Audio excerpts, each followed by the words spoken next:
আচ্ছা, আমি আজকে আপনাদের একটা জিনিস দেখাই, ঠিক আছে?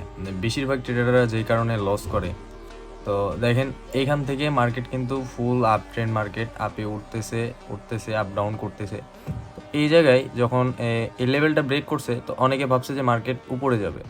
তো মার্কেট কী করছে, এই জায়গা থেকে মার্কেট এই জায়গা থেকে ডাউনে নামাইছে।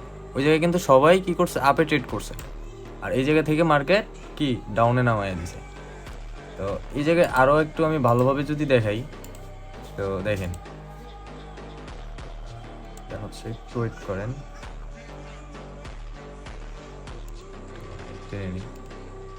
দেখেন এই যে এই জায়গায় এই লেভেলটা দেখেন, এই লেভেলটা কিন্তু ব্রেক করছে মার্কেট। তো এই জায়গায় সবাই ভাবছে কি, যেহেতু এই লেভেলটাকে ব্রেক করছে, তো মার্কেট এখন কি ডাউনে শিফট করবে। কিন্তু মার্কেটের ট্র্যাপ দেখেন, মার্কেট কি করছে, এই জায়গা থেকে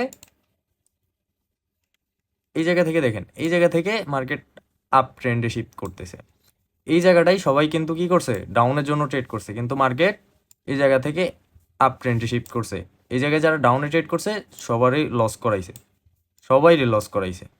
তো মার্কেটের এই ছোটোখাটো বিষয়গুলো যতদিন পর্যন্ত আপনি না বুঝবেন, না শিখবেন, ততদিন পর্যন্ত আপনি মার্কেট থেকে প্রফিট বের করতে পারবেন না।